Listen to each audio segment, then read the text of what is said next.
International Media TV. Television that listens to you.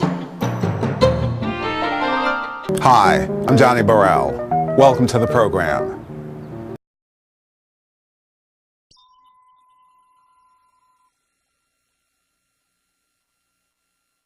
I present to you the one and only, and our one and only, Danny Glover.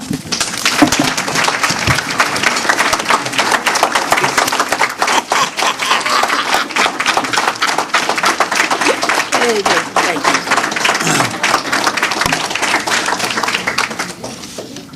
I don't know why as I sat out here, I became so emotional. First of all, thinking about Vera Clanton, here seeing her and knowing that she knew my mother, knew my parents. Or was it because I saw these extraordinary students, recipients of her generosity, receiving something that's going to help them to do the best they can do in their lives. First, I want to congratulate them. Josanna,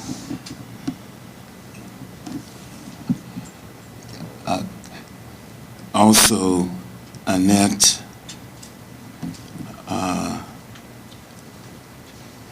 also Scott, Bianca, and Charnay. Or was it because of the frightening words that President Corrigan shared with us about the state of education here in the state of California, a state that I was born and raised in, a state that when I was in university, when I was in elementary school, in high school, was one of the 5 leading states in education in this country. There's so many reasons that you could feel emotional. I see Dwight Tucker, who I know for so long time out here in the audience, Jerry Lange, who I've known for so long, or Doris Ward, or somebody who knew me when I was a teacher, Miss Levine back there, way in the back there, when I was a young teenager, not a teacher, a teenager, and so many others that I see here today at this morning. But for some reason, thanks to my good friend and trainer who were out Sunday morning at Fort Funston working out Harvey Shields, this moment has brought me to here. The faces that had poured into this university, Ken Montaro, Dr. Ken Montaro, and one of my fellow strike members, and still out there fighting because of a great love for justice in terms of medicine, Dr. Sister Ramona Tasco. Like I said, there's so many reasons to feel grateful to be here. There's a story, and I know a little bit about my mother. When I would want a generous smile from my mother, I would go by where she worked at 7th and Mission, the post office there. And she'd usher me in and say, Danny, I want you to meet somebody. I want you to meet somebody. And I said, oh, Mom, no, come on. Come on. I want you to meet my people who work here.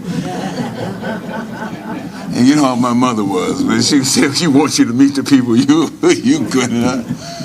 So she would introduce me, and she said, this is my son, Danny. He's an actor. And it's almost there were new words that came off her lips. He's an actor. And there'd be a slight pause, and the people who I was being introduced to would laugh and ask, well, what is he, what? He hasn't done anything yet. But one day, he's going to do something important. And I'm sure that when she said that, she meant finding this extraordinary woman who is my wife, Dr. Eliane Caballero, as doing something important. I'm sure that she said that she would be here to celebrate with her friend, Vera Clanton, and the students that she is supporting to go to school. I'm sure when she said something that's important is all the things that I do outside of doing a film. That's what she meant.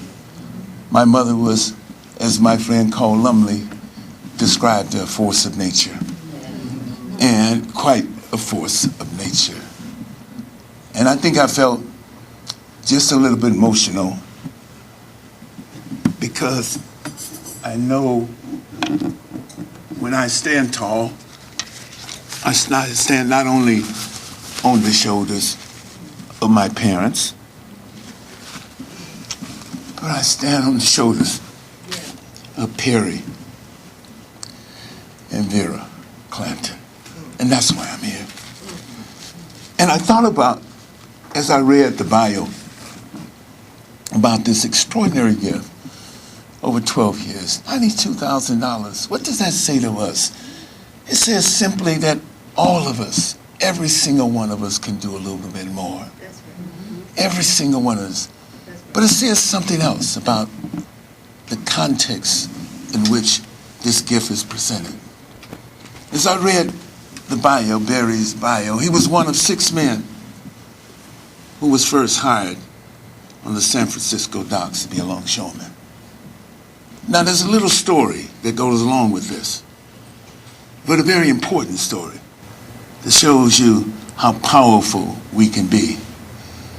During the 1934 strike, which was an incredible strike, and we will see maybe some thoughts around that, revelations around that strike as we see young people occupy Wall Street, occupy Oakland, occupy LA, occupy the world. Harry Bridges, the leader of the union, went around to every black church in Oakland and San Francisco and told members of the congregation, if you do not cross that picket line, if you do not become scabs on that strike, when we win, and underline the word, when we win, I'll make sure that there are black men on those docks, working on those docks.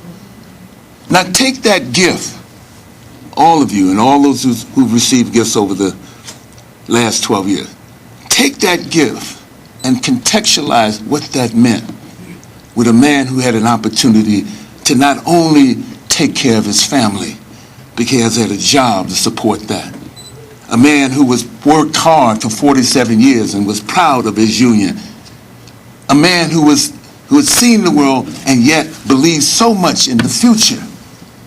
Saw a vision for the future that he and his wife would set aside their meager earnings and saving to make sure that others became the beneficiary of their vision. That's where we are.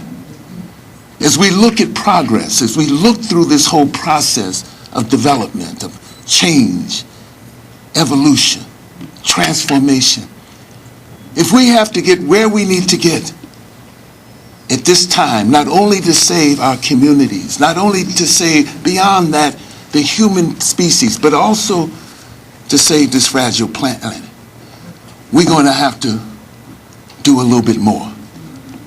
We're going to have to stand up a little bit taller. And those shoulders that we stand on, remember those shoulders. Honor those shoulders, embrace those shoulders. That's what we are doing here this afternoon.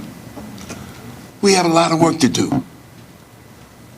The world that I see my young Haitian sister, that she is intent on taking her education here, using that education as a force in helping the movement go a step further in Haiti.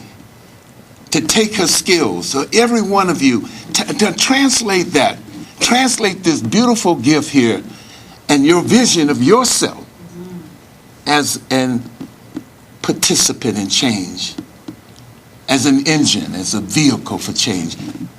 That's what this has to be. Every single gift, every single moment cannot be just a moment in itself. Every single moment has to be one in which we are not only transforming ourselves, but transforming the relationships and envisioning the relationships that we feel are possible. Gandhi said, be the change that you want to see. King said that we have to be a more people-orientated society than a thing-orientated society. This is what this gift means. Yes.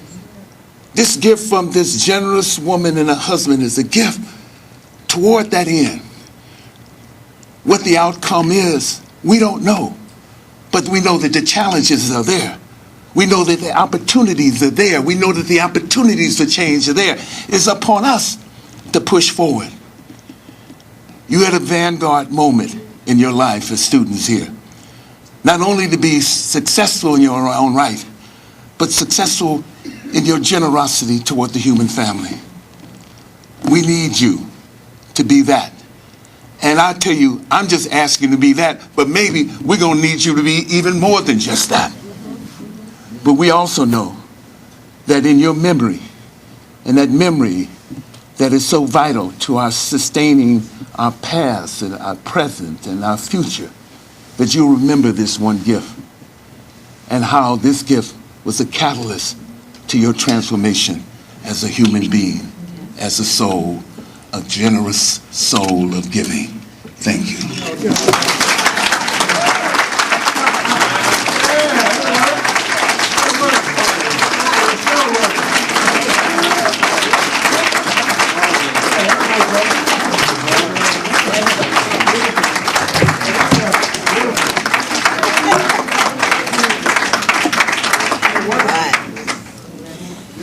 Thank you so much.